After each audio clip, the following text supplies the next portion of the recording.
peu particulière, mais qui est beaucoup utilisée dans le football, de l'entraînement physique. C'est ce qu'on appelle l'entraînement par intermittence ou par intervalle de haute intensité, ce qui est connu généralement sous le nom de, le pseudonyme de HIIT, et donc ceci appliqué pour les joueurs de football.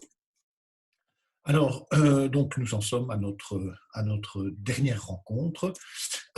Et donc, si on veut recontextualiser les choses, il y a énormément de données qui sont disponibles dans la littérature, dans les clubs, dans les fédérations, depuis l'installation des systèmes qui permettent, disons, de faire le tracking des joueurs de football pendant les matchs. Et c'est une chose qui est très heureuse parce qu'on sait tirer énormément d'enseignements, à la fois par rapport à la préparation physique, mais j'imagine, ce n'est pas ma spécialité, mais que les entraîneurs eux-mêmes peuvent, enfin je n'imagine pas parce que certains l'ont déjà dit, tirent beaucoup d'enseignements de ces observations, de ces matchs durant une saison. Et donc il y a, je trouve un peu dans la littérature scientifique, quelques données assez intéressantes à ce sujet-là. Et voici en fait une publication de 2017 en fait sur des données qui ont été acquises en 2014, donc il aura fallu 3 ans pour les traiter, c'est un peu long. Si ça avait été dans mon labo, j'aurais pas été content parce que c'est trop long. Alors je vois qu'il manque un D à World Cup. Je suis désolé, je l'ajouterai après. Donc c'est bien des données qui ont été prises pendant la Coupe du Monde au Brésil de 2014. Et on retrouve ici sur la gauche la distance totale qui a été couverte pendant les matchs. Alors pour faire ces moyennes, on a bien sûr retiré les gardiens de but et on a retiré également les joueurs qui n'avaient pas joué l'entièreté du match. Et que voit-on? On sait que globalement, on se situe en moyenne, hein, et évidemment, tout le monde ne court pas de la même manière. En fonction de la position, il y en a qui courent plus, il y en a qui courent moins, mais le gardien de but, encore une fois, n'est pas compris dedans, mais de l'ordre de 1 km et demi, 10 km et demi à peu près, et si on court peu, eh bien, on va courir un peu plus de 9 km et demi. On voit que c'est pas tout à fait constant, c'est assez amusant. On court manifestement plus au début du tournoi, durant les premiers matchs de poule.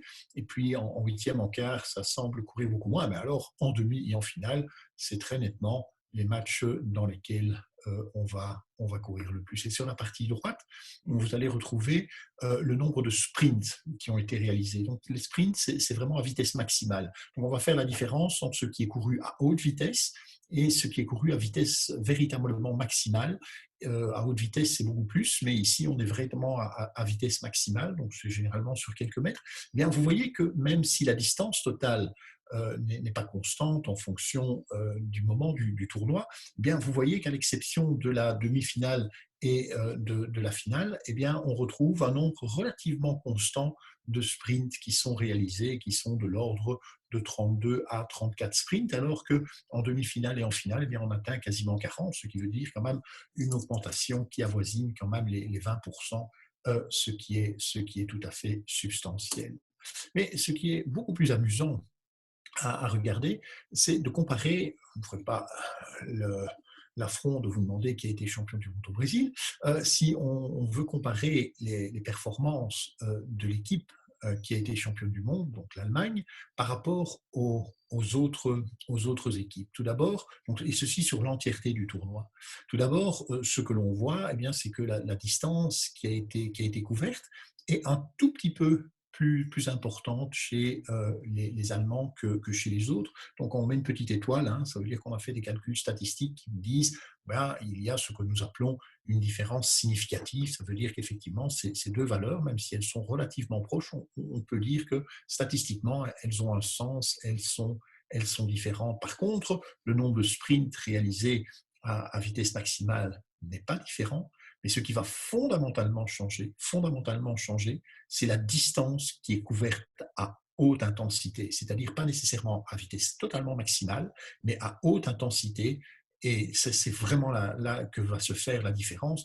Vous voyez, c'est quand même assez substantiel. Donc, à peu près 10% des déplacements sont faits à très haute intensité chez les Allemands, alors qu'ils sont de moins de 9% dans le cadre des autres équipes. Donc, ça fait quand même 10% de différence. Hein. Donc, c'est véritablement une différence qui est absolument importante. Et vous voyez que la vitesse maximale de déplacement, eh bien, n'est pas différente non plus entre les Allemands et les autres équipes. Donc, ce qui va véritablement changer, c'est la capacité de ces équipes gagnantes à pouvoir couvrir une grande partie de leurs déplacements qui seront un tout petit peu plus grands, mais pas nécessairement beaucoup plus grands que les autres, mais surtout de pouvoir se déplacer à très haute vitesse dans une fraction qui est très très importante de leur déplacement. Et donc pour cela, bien sûr, il leur faut une très bonne condition physique. Et pour avoir une très bonne condition physique, eh bien, il va falloir s'entraîner de manière optimale. C'est ce que nous allons essayer d'expliquer aujourd'hui à travers cette modalité d'entraînement qui est le HIIT. Et quel est le but de tout cela? Eh bien, le but de tout cela, c'est de pouvoir approvisionner vos muscles avec suffisamment d'énergie. C'est véritablement ça le but, c'est qu'il faut que les muscles aient suffisamment d'énergie que pour pouvoir faire ces exercices. Alors vous savez sans doute, à partir de vos cours généraux, eh bien que il y a une molécule qui est véritablement clé que pour amener cette énergie, c'est une molécule que l'on appelle l'adénosine triphosphate. Et donc Pierre vous a dit que dans la première partie de mon cours, j'aurai un volet un tout petit peu plus théorique, et donc le voilà qui commence. Et donc ce qu'on va faire, c'est qu'une fois que j'aurai fini ce volet un peu plus théorique qui ne va pas prendre trop de temps, qui va prendre 3 dias, je ferai une première pause, je prendrai les questions parce que je pense qu'il est très important que vous ayez bien compris cela avant de pouvoir aller dans la suite où on repassera à des choses alors très appliquées au football, mais il faut bien avoir compris cette partie pour pouvoir comprendre convenablement la suite. Donc je disais que l'ATP, l'adénosine triphosphate, c'est donc une molécule clé parce qu'en fait c'est elle qui va permettre la contraction musculaire. Donc pour que les filaments d'actine et de myosine se lient au sein des muscles, que le muscle se contracte, eh bien, il va falloir nécessairement qu'il y ait de l'ATP. S'il n'y a pas d'ATP, ça ne peut pas fonctionner. Donc, le premier facteur limitant la performance, eh bien, c'est la disponibilité en ATP, la capacité que l'on va avoir à utiliser cet ATP. Alors, ceci n'a pas directement un lien avec le foot, mais ça se montre simplement que le renouvellement de cet ATP, donc la façon dont on consomme et la façon dont on va devoir réapprovisionner le muscle en ATP, eh bien, c'est directement proportionnel à l'intensité de l'exercice. C'est très simple. Ici, ce sont des données qui ont été prises en athlétisme parce que tout le monde connaît raisonnablement bien la course à pied. Donc ici, on est au repos. Ici, on fait un marathon, et le marathon, même si on court très vite, ici 2h07, ça veut dire qu'on court à une vitesse de 5,5 mètres par seconde, on a le 5000, on a le 400, et ici on a le 100, et on prenait une vitesse un 100 en 9,8, c'est quand même un très beau 100, ça veut dire 10,2 mètres par seconde, et vous voyez finalement que eh bien, il va y avoir une augmentation du besoin en ATP. C'est directement lié aux besoins, à l'intensité de l'exercice. Et donc, si on se remet dans notre situation du football où il va y avoir des sprints à très très haute vitesse, donc au moment où il y a des sprints à très très haute vitesse, eh bien, il va falloir qu'on puisse amener une très très grande quantité d'ATP aux muscles. On est plutôt dans cette situation-là. Et puis, il va y avoir ce que je vais appeler des déplacements à haute vitesse, mais qui ne sont pas des vitesses maximales, donc pas véritablement le maximum, mais on doit quand même se déplacer à haute vitesse. Et bien là, il va falloir pendant un certain temps avoir un bon apport d'ATP. Et puis, il va y avoir d'autres périodes où finalement on va courir à faible vitesse, voire on va se déplacer en marchant. Et donc, à ce moment-là, on va se retrouver non pas véritablement en repos, mais ici entre le repos et le marathon. Et donc, ce que je veux expliquer par là, c'est qu'au cours d'un match de football, eh bien, il va y avoir des variations qui sont considérables des besoins en ATP. Ça va changer tout le temps, ce qui n'est pas le cas, par exemple, du marathonien. Le marathonien, généralement, il part à une vitesse et il garde une vitesse qui est très, très constante. Et donc, s'il y a des changements dans un marathon, c'est des changements vraiment à la marge. Si ça monte un peu, si ça descend, s'il accélère un peu, mais ça ne bouge quasiment pas. Alors que dans le foot, on va véritablement passer d'un système à l'autre en fonction de l'évolution du jeu. Alors, la question, c'est de savoir d'où vient cet ATP. Alors, il y a plusieurs voies, des voies biochimiques qui sont résumées ici, qui permettent de synthétiser cet ATP. Alors, celle qu'on va utiliser lorsqu'on va faire un sprint de très haute vitesse, à très très haute vitesse, c'est celle-ci. C'est en fait les réserves qu'on appelle de phosphorylcréatine, de phosphocréatine qu'il y a au sein du muscle que vous et moi, nous avons dans le muscle, et donc qui vont permettre très très rapidement d'amener de l'ATP. Le problème, c'est que la réserve, elle n'est pas énorme. Donc ça nous permet de faire des exercices pendant quelques dizaines de secondes, mais ça ne va pas nous permettre de courir un marathon, mais ça a l'avantage de pouvoir fournir en peu de temps une très très grande quantité d'ATP. Le problème, c'est que la réserve est loin d'être illimitée et on va assez vite l'épuiser. On va l'épuiser, mais pas de panique. Si l'intensité du jeu diminue, s'il y a un moment où on va courir moins vite, s'il y a un moment où on va pouvoir marcher, et je vais vous montrer tout de suite les données à ce sujet-là, eh bien on va pouvoir restaurer, on va pouvoir resynthétiser cette phosphorycréatine de telle manière à pouvoir la réutiliser si à nouveau on a besoin de faire un sprint très intense. En fait, cette phosphorycréatine, on peut un peu la comparer à un compte en banque si on a besoin d'argent. Vous avez une réserve d'argent, puis si vous avez besoin d'argent, vous pouvez aller pomper dans votre compte en banque, puis il va falloir remettre de l'argent dans votre compte en banque pour pouvoir aller repomper dedans une autre fois si vous avez besoin à nouveau d'argent. C'est véritablement ça, c'est une réserve d'énergie dans laquelle on peut aller chercher très très vite de l'énergie, mais pas beaucoup dans le temps, ça va durer quelques dizaines de secondes, et puis il va falloir refaire cette réserve d'énergie une fois que l'intensité d'exercice va diminuer. Et donc, c'est encore une fois quelque chose qui, pendant un match de football, on va dépléter, répléter, dépléter, resynthétiser, dépléter, resynthétiser, et ainsi de suite. Une autre voie qui est très importante, c'est une voie qui va utiliser les glucides. Donc, les glucides, on en a parlé quand on a parlé de la fatigue. Vous vous souvenez, on a parlé du glycogène. Le glycogène, c'est un glucide en fait, que vous avez en réserve dans votre muscle et que vous allez utiliser, que vous allez dégrader dans une voie qui dégrade, ce qu'on appelle une lyse, une dégradation, et on appelle ça la glycolyse. Donc, c'est le système qui dégrade les glucides, ça dégrade les glucides, et ce système de dégradation des glucides bien, va fournir également une certaine quantité d'ATP. Et c'est aussi quelque chose que l'on va mobiliser très rapidement lorsqu'on va faire des exercices physiques intenses. Donc ces deux voies-là, en fait, vont surtout vous aider à faire des exercices physiques intenses. Donc c'est au moment où on va faire des sprints à vitesse maximale ou des déplacements à très très haute vitesse que l'on va les mobiliser. Le problème de cette voie-ci, donc la glycolyse, c'est qu'elle débouche sur la formation de ce qu'on appelle l'acide pyruvique, et l'acide pyruvique lui-même est à l'origine de la formation de l'acide lactique. L'acide lactique, vous en avez sans doute déjà beaucoup entendu parler. On pourrait aussi faire un cours rien que sur l'acide lactique, mais je pense que pour les footballeurs, ce serait pas très, très intéressant. On en parle beaucoup, on raconte beaucoup de bêtises sur l'acide lactique. Enfin, soit. On sait bien que lorsque la concentration d'acide lactique dans le muscle augmente, eh bien, ça contribue aussi à la fatigue. Ça contribue aussi à la fatigue. Alors, ce système est un système qui est très intéressant parce qu'il permet d'amener de l'énergie, mais vu qu'il va produire en conséquence de l'activation de ce système-là, eh bien, il va y avoir l'apparition du lactate dans le muscle, et donc ça va contribuer à la fatigue. Alors, on a une autre source d'énergie, une troisième source d'énergie. Donc, la première, c'était les réserves de phosphoricréatine. La deuxième, ce sont les glucides. Et la troisième, ce sont les graisses, les lipides.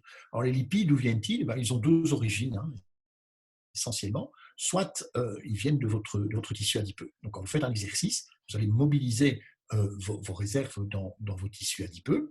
Vous allez dégrader les graisses qui se trouvent dans votre tissu adipeux. C'est pour ça que les sportifs, généralement, ont peu de tissu adipeux, c'est parce qu'ils mobilisent bien ce type de graisse. Et vous allez amener ces graisses-là au niveau de votre muscle. Mais dans votre muscle lui-même, il y a des réserves de graisse. Il y a des réserves de graisse, qu'on appelle les triglycérides intramyocitaires. Il y a aussi des réserves de graisse dans votre muscle. Et donc, qu'elles viennent, je dirais, de votre tissu adipeux ou directement du muscle, eh bien, ces lipides vont être également dégradés dans un système qui s'apparente un peu à celui-ci, qu'on appelle les bêta-oxydations, avec le grand avantage que celui-ci, eh bien, il ne va pas produire d'acide lactique. Mais le problème de celui-ci, c'est que c'est un système qui est assez lent, permet de fournir d'assez grandes quantités d'énergie sur le long terme, mais il ne permet pas de fournir de grandes quantités d'énergie à court terme. Donc je dirais que ce n'est pas un système qui est intéressant du tout pour un joueur de football, parce que ce n'est pas un système qui va permettre de faire des efforts explosifs. C'est un système qui va permettre de faire des efforts de longue durée, d'intensité moyenne, comme par exemple pour un triathlète. Pour un triathlète, c'est quelque chose de très important parce que le triathlon, on est parti sur un full triathlon pour 10 à 12 heures. Et donc ça, c'est très très important. Mais ce n'est pas le système qui va permettre de faire des efforts explosifs tels qu'on vient de les décrire pour le foot. Et donc ces deux systèmes vont en fait se rejoindre à un endroit, un cycle que les étudiants que j'ai à l'université n'aiment pas étudier parce qu'on leur fait étudier ça avec un peu plus de détails, qu'on appelle le cycle de Monsieur Hans Krebs, qui a découvert ça, il a eu le prix Nobel de médecine pour la découverte de ce truc-là. Et en fait, ce cycle de Krebs est couplé à un autre système biochimique qu'on appelle la chaîne respiratoire et qui va produire de très très grandes quantités d'ATP. Et ça, c'est vraiment le système qui produit des grandes quantités d'ATP lorsqu'on va faire des exercices, je dirais, de moyenne intensité. Et donc, si on veut se résumer, c'est qu'en fait, on a ici un système qui va produire de l'ATP, va produire de grandes quantités d'ATP pour faire des exercices physiques très intenses. Et en fait, ce système ne requiert pas la présence d'oxygène. Donc, vous voyez nulle part l'oxygène apparaître ici. Et c'est pour ça qu'on appelle ces systèmes-là des systèmes anaérobies. On dit que ce sont des systèmes de production anaérobie d'ATP. Alors que ce système-ci, eh bien, nécessairement, il va devoir avoir de l'oxygène. Il requiert nécessairement la présence d'oxygène pour fournir l'énergie, pour fournir l'ATP. C'est pour cela qu'on appelle cela le système aérobie. Et donc, qu'est-ce qui va se passer pendant un match de football? Pendant un match de football, lorsque vous allez faire des exercices de très, très haute intensité, des sprints ou des déplacements à très haute intensité, eh bien, vous allez mobiliser essentiellement ceci. Et durant les phases où il va y avoir une réduction de l'intensité de l'exercice, où on va courir, où on va trottiner, où on va marcher, eh bien, on va plutôt mobiliser les réserves aérobies d'ATP ou la fourniture aérobie d'ATP. En fait, ce système-là, on n'insistera pas trop là-dessus, hein, ça se fait dans la cellule, dans une petite organelle que l'on appelle la mitochondrie. Donc, la mitochondrie, c'est véritablement l'usine énergétique de votre cellule. C'est là que se fait ce système aérobie. Et donc, avoir beaucoup de mitochondries dans la cellule d'un sportif, c'est quelque chose qui est très, très important. Et par exemple, dans le laboratoire que je dirige, eh bien, on s'occupe beaucoup de ce que l'on appelle la façon dont les mitochondries sont formées et surtout la façon dont les mitochondries peuvent être dégradées parce qu'en fait, elles peuvent être renouvelées aussi dans le processus d'entraînement. Alors, la diapositive ici vous présente deux fois la même chose, mais c'est deux études différentes qui datent de la fin des années 80, début des années 90. Et on voit le pourcentage relatif en fait, d'énergie qui est amené par le système anaérobie et par le système aérobie au cours d'exercices maximaux de durée différente. Et donc, j'insiste bien sur le mot maximal. Donc, il s'agit chaque fois d'exercices maximaux. Il ne s'agit pas de dire je vais trottiner, il ne s'agit pas de dire je vais marcher ou je vais marcher rapidement. Non, non. Ce sont des exercices maximaux, donc de quelques secondes, de 1 minute 40, de 2 minutes 20, etc., etc. Mais chaque fois, ce sont des exercices maximaux. Et que voit-on? Eh bien, c'est que la contribution du système anaérobie, elle est maximale si l'exercice est de très courte durée. Et plus l'exercice a une longue durée, eh bien, plus la contribution du métabolisme anaérobie a tendance à diminuer. Et à l'inverse, plus la contribution du métabolisme aérobie a tendance à augmenter, et on exprime cela en pourcents, et vous voyez que ça se croise à peu près ici, et donc ça se croise à peu près aux alentours de la minute. Alors, une deuxième étude, donc ça c'est quelqu'un dont je vous ai déjà parlé la fois dernière, c'est Jens Banksbø, donc c'est le papa du yo-yo test, c'est lui-même un ancien bon joueur de football, mais je pense qu'il est meilleur physiologiste que ce qu'il n'était joueur de football, sinon il serait devenu professionnel de football et pas professionnel de la physiologie, mais enfin ça je n'en sais rien, on se connaît un peu, et donc il a fait un peu le même type d'expérience. Donc, il a fait faire des exercices de 30 secondes, d'une minute 30, 2 minutes à des sujets et il a mesuré la proportion d'énergie qui vient du métabolisme anaérobie et la proportion d'ATP, non, anaérobie ici, donc la proportion d'ATP qui vient du métabolisme anaérobie et la proportion qui vient du métabolisme aérobie. Et donc, vous voyez, c'est à peu près la même chose. Aux alentours de la minute, eh bien, il est à un peu moins de 50%, donc c'est assez compatible avec ce qui est fait là. Et donc, si des exercices sont de moins d'une minute, eh bien, la majorité de l'ATP vient du métabolisme anaérobie. Et si on dépasse la minute, eh bien, c'est progressivement le métabolisme aérobie qui devient dominant, mais le métabolisme anaérobie n'est pas égal à zéro. Alors, où se situe-t-on dans le foot par rapport à cela? Eh bien, je dirais, à partir du moment où on va faire des exercices de haute intensité, les exercices de haute intensité en foot, ils se situent ici. Ils se situent là, on ne va jamais courir à haute intensité en foot une minute sans s'arrêter, ou alors j'ai raté le match. Généralement, ce qui va se passer en foot, c'est que ce sont des exercices relativement brefs, même s'il y a une attaque-reconversion, qu'à la limite on repart en attaque, c'est très très rare que l'on va courir à une très très haute intensité durant une durée qui est plus de 30 secondes. Et vous voyez qu'en 30 secondes, eh bien, c'est 80% à peu près de l'énergie qui vient du métabolisme anaérobie et 20% qui vient du métabolisme aérobie. Donc très clairement, toutes les actions de très haute intensité qui sont réalisées en football eh bien, sont faites à partir du métabolisme anaérobie. Est-ce à dire que le métabolisme aérobie n'est pas important? Non, non, pas du tout. Il est aussi important. Et c'est là toute la difficulté. Alors pourquoi est-il important? Eh bien, c'est parce qu'il va aider à récupérer pendant les phases où l'intensité de l'exercice est moindre. Alors ceci, c'est une expérience qui n'a rien à voir avec le football, mais qui illustre bien cela. Donc ce que l'on a fait, c'est qu'on a déplété la concentration en phosphorylcréatine. Créatine. Vous vous souvenez la réserve d'énergie que j'ai comparée à un compte en banque tout à l'heure, hein. Donc on a ici la réserve de phosphorylcréatine, créatine, et donc vous voyez, si vous faites un exercice, eh bien, vous pouvez dépléter très très fort, vous pouvez, je ne vais pas dire vider, mais vous pouvez utiliser 80-90% de cette réserve de phosphorylcréatine, et une fois que vous avez arrêté l'exercice, eh bien, cette phosphorylcréatine, elle va avoir tendance à se resynthétiser, et globalement, 3 minutes après la fin de l'exercice, si vous avez vraiment vidé, eh bien, 3 minutes après la fin de l'exercice, vous allez retrouver la concentration initiale. Généralement, ce qui se passe en foot, c'est que vous ne la videz pas tout à fait, vous la videz partiellement, et puis vous pouvez la resynthétiser. Mais ce sur quoi je voudrais surtout insister, c'est ceci, c'est ceci. Si on fait ce qu'on appelle une occlusion, c'est quoi faire une occlusion?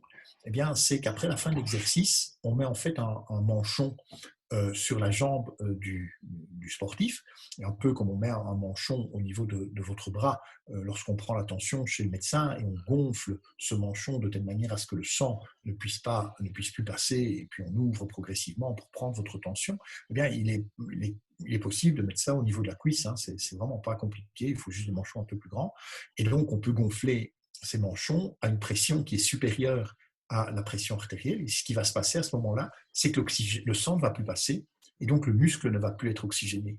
Et vous voyez que si le muscle n'est plus oxygéné, on déplète la concentration en phosphorylcréatine et on n'est pas capable de la resynthétiser. Ça veut dire quoi? Eh bien, ça veut dire que pour resynthétiser la phosphorylcréatine, il va falloir fournir de l'ATP. Et d'où vient cette ATP? Elle vient de la mitochondrie grâce au métabolisme aérobie.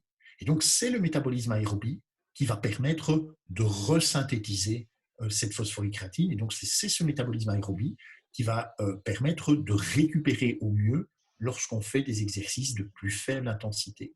Et donc, c'est toute la difficulté qu'on va trouver en football, c'est qu'il va falloir être à la fois très performant dans le métabolisme anaérobie, parce qu'il va falloir faire de manière répétée des exercices de très haute intensité, et dès que cette intensité va diminuer, eh bien, il va falloir pouvoir mobiliser les réserves aérobies de telle manière à pouvoir récupérer, hein, c'est véritablement ça, c'est la récupération des phases qui viennent d'être jouées. Et donc, il va falloir trouver des modalités d'entraînement qui permettent à la fois de travailler le métabolisme anaérobie et le métabolisme aérobie. Ce qui est particulier, donc moi je m'occupe entre autres de relais 4x4 en athlétisme, le relais 4x4, c'est essentiellement un aérobie, hein.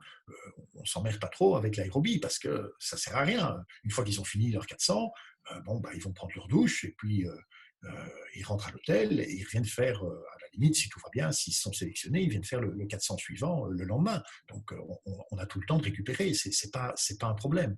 On s'occupe aussi au labo de triathlètes. Les triathlètes, c'est le métabolisme aérobie. Le métabolisme aérobie, on ne travaille jamais. Et donc c'est toute la difficulté en football, c'est qu'il va falloir travailler l'un et l'autre de ces deux métabolisme. Voilà ce que je voulais vous montrer dans une première partie, et puis on va passer, je dirais, à l'application de tout cela. Mais s'il y a des choses qui ne sont pas claires, j'ai essayé de les expliquer doucement, mais s'il y a des choses qui ne sont pas claires, je pense que c'est le moment de les poser. Donc, je vais m'interrompre un instant, et si j'ai bien compris, vous pouvez lever le doigt, mais ça, moi, je ne le vois pas, c'est Pierre qui doit me dire qu'il lève le doigt, ou qu'il demande la parole, quoi. Voilà. Et donc, je rappelle bien, pour lever le doigt, vous devez aller dans l'option participant. Et là, il y a une option qui vous est proposée, donc lever la main, parce que moi, je ne vois pas les visages de tout le monde. Ben voilà, je vois que Fabien a levé la main. Parfait. Donc, Fabien, je t'active ton micro. C'est parti. On t'écoute.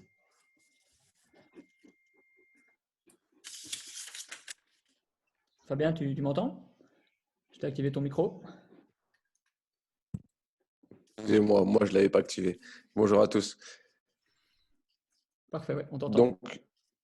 Donc, je disais, vous avez parlé de mitochondrie et je voudrais savoir, mais comment est-ce qu'on arrive à créer cette mitochondrie dans le corps, du coup, pour en avoir le plus possible? Merci beaucoup pour la question. Je ne m'attendais pas à ce genre de questions, mais en fait, je me suis vraiment forcé à ne pas parler de ça parce que c'est quelque chose qui nous intéresse beaucoup. Alors, je vais essayer de répondre brièvement parce que c'est quelque chose dont on pourrait parler longuement. Donc, c'est ce qu'on appelle la biogenèse mitochondriale. La biogenèse mitochondriale, donc c'est la façon dont on fait les mitochondries. Et donc, les mitochondries, elles ont deux fonctions majeures. Elles vont consommer les graisses et elles vont consommer l'oxygène. Et donc, on sait que plus on a de mitochondries et plus ces mitochondries sont actives, plus on va on va être capable de consommer de l'oxygène. Et chez les joueurs de foot, ça va vraiment être un facteur très important, c'est de pouvoir consommer de grandes quantités d'oxygène durant les phases où il va falloir récupérer.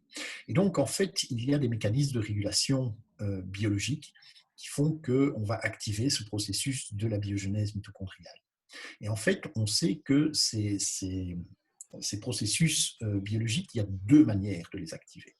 Alors, il y a une première manière, qui est la manière, je dirais, assez classique, hein, qui est de faire des exercices d'intensité pas trop élevée, mais de très longue durée. Donc, si on fait des exercices d'intensité modérée, moyenne, de très longue durée, on va activer la biogenèse mitochondriale, et ce qui va jouer un rôle là-dedans, c'est le calcium. Donc, vous savez sans doute par les cours généraux que le calcium joue un rôle tout à fait important pour la contraction musculaire.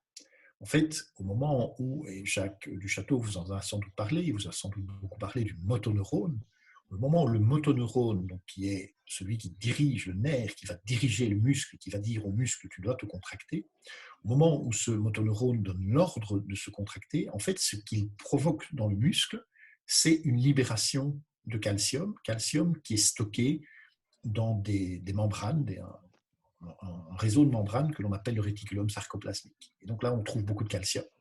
Et donc, lorsque le motoneurone dit au muscle, tu dois te contracter, eh bien, ce réticulum sarcoplasmique libère le calcium.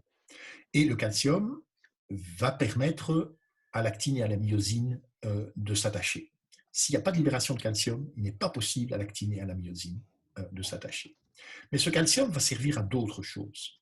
Il va servir à d'autres choses, il va activer toute une série d'autres protéines. Et donc le fait que quelqu'un qui va faire un exercice d'endurance va augmenter la concentration en calcium, et puis elle va rediminuer, et puis elle va réaugmenter. Donc en fait, elle va augmenter à chaque contraction musculaire, et ce qui est important, c'est la fréquence à laquelle ce calcium va augmenter. Et donc, c'est ça qui va être le signal. Et ce signal d'augmentation du calcium, par des voies biochimiques qu'on peut aborder si vous le souhaitez, mais je ne sais pas si c'est l'objet ici, va activer cette biogenèse mitochondriale. Ça, c'est la première solution. Ce n'est pas la bonne solution pour les joueurs de foot. C'est pas la bonne solution pour les joueurs de foot. Pourquoi? Parce que le fait de faire des exercices de faible intensité, de longue durée, ça va aussi exprimer ce que l'on appelle le phénotype lent. C'est-à-dire que vous allez exprimer des fibres lentes. Vous savez que dans nos muscles, on a des fibres rapides, on a des fibres lentes. Et donc, cette stratégie qui va activer la biogenèse mitochondriale, ça va marcher. Mais ce n'est pas la bonne solution pour les footballeurs, parce qu'en fait, ça va aussi ralentir. Donc, vous allez être très endurant, mais vous n'allez jamais toucher la balle parce que vous allez perdre en vitesse. Et donc, il faut utiliser l'autre système. Et l'autre système, c'est un système en fait qui met à mal l'énergétique de la cellule musculaire. Ça demande des exercices de très haute intensité avec des temps de récupération qui ne sont pas nécessairement très élevés.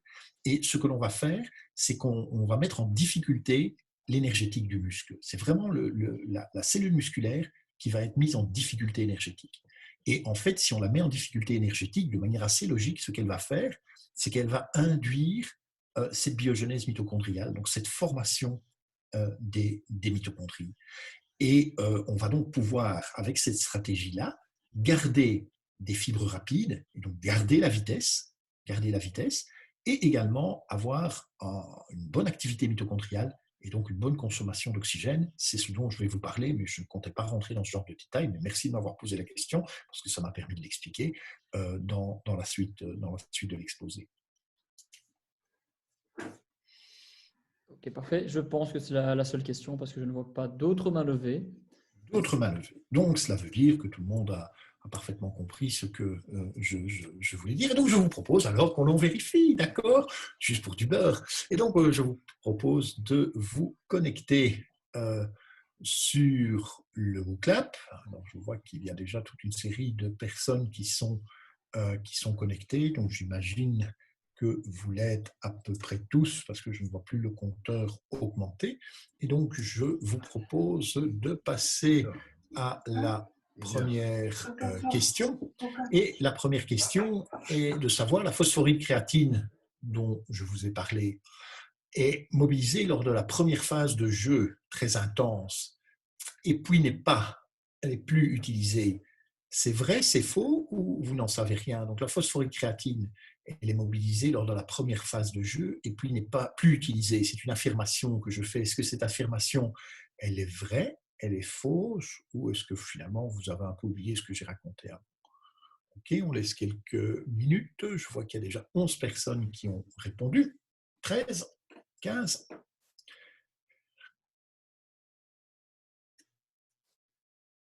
Pierre, tu peux me rappeler le nombre de participants?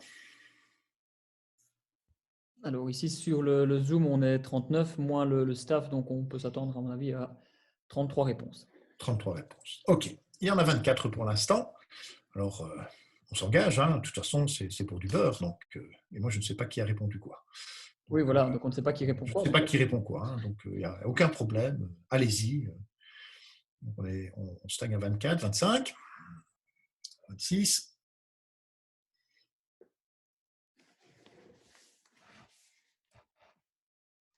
27, on va essayer d'aller à 30. Voilà, donc les quelques-uns qui n'ont pas encore répondu, si vous n'êtes pas encore connecté, 28.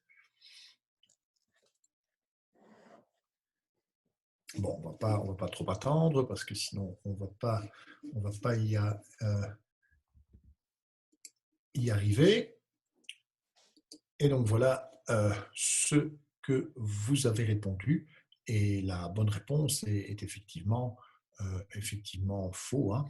D'accord? Donc on va utiliser. Donc la phosphorylcréatine est mobilisée lors de la première phase de match et puis n'est plus utilisée. Non, c'est pas vrai. On va l'utiliser lors de chacune des phases, pour autant qu'on ait eu la capacité de la restaurer.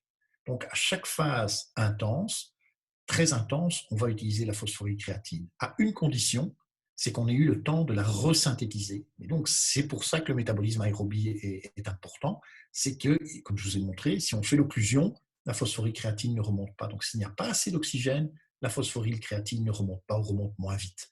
D'accord?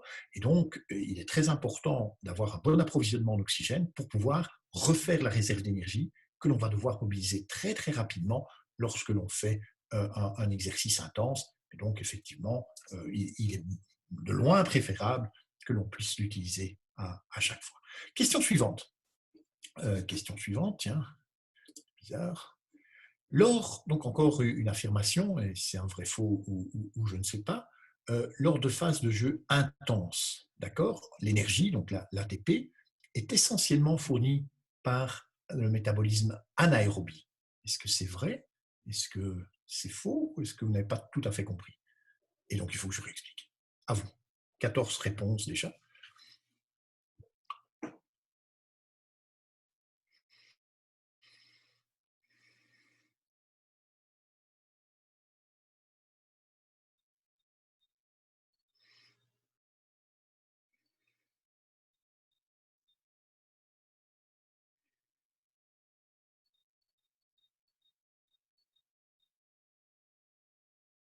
Voilà, on est à 29. Voilà, on est au 30e. J'espérais qu'on arrive à 30.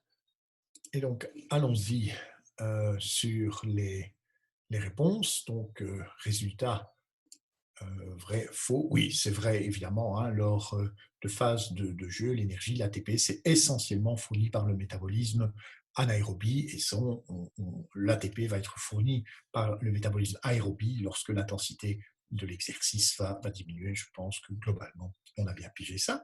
Dernière question, si vous êtes OK. Les graisses, là, les lipides, contribuent largement à la dépense énergétique lors d'un match de football de haut niveau.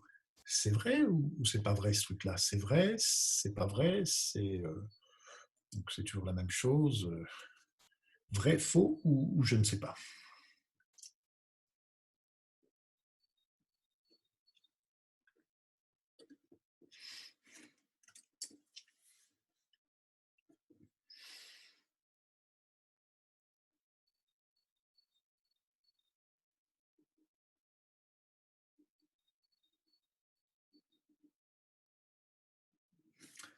Quatre.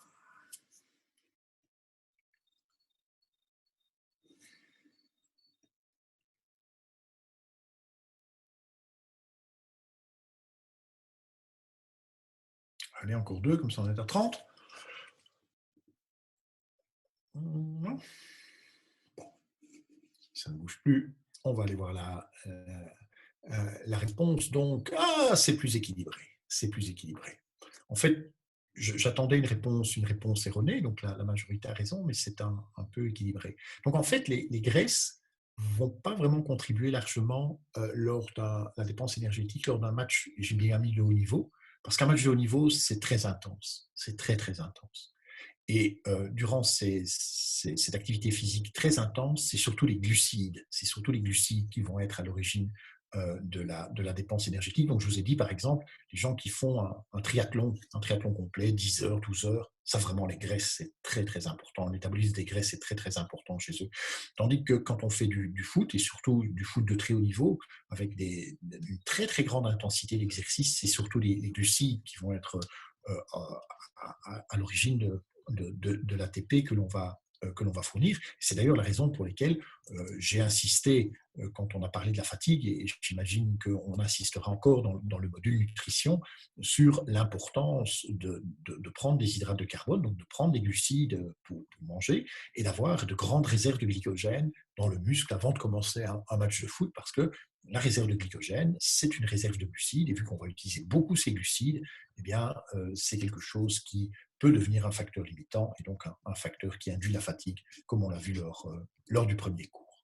Donc, si on veut résumer ce qu'on a vu jusque maintenant, c'est que vous savez certainement mieux que moi encore que le football, c'est un sport qui est très demandeur d'un point de vue physique, et c'est surtout un sport intermittent. C'est-à-dire c'est un sport dans lequel il va y avoir sans cesse des modifications de rythme. Il va y avoir de très haute intensité de course, des actions qui sont tout à fait spécifiques. Donc, en foot, vous le savez mieux que moi, on court sans la balle la plupart du temps. Puis, de temps en temps, on doit courir un peu avec la balle quand même, d'accord? Mais on court beaucoup, beaucoup sans la balle. Et on doit de temps en temps courir très vite sans la balle. Et puis, après, il va y avoir des périodes d'intensité moindre. Et pendant cette période d'intensité moindre, eh bien, il va falloir récupérer pendant les exercices d'intensité modérée ou véritablement pouvoir de la marche ou même de l'arrêt. Et donc, ce que j'ai essayé de vous montrer jusque maintenant, c'est qu'à la fois le métabolisme aérobie et le métabolisme anaérobie, eh bien, sont tous les deux importants. Donc, typiquement, dans les matchs, On dit qu'on parcourt entre 9 et 12 kilomètres, que c'est ce que j'ai trouvé dans la littérature, mais vous savez sans doute ça mieux que moi, qu'on considère à peu près 1350 activités dans des matchs de haut niveau, et ce qui veut dire un changement de direction à peu près toutes les 4 à 6 secondes pendant les phases de jeu, et qu'on va faire à peu près 220 courses à assez haute vitesse, donc une trentaine, 30, 35, véritablement à intensité maximale, et de l'ordre de 220 à haute intensité. Et bien sûr, s'il y a des prolongations, eh bien, on continue encore un peu, et donc tout ça peut être prolongé. Et donc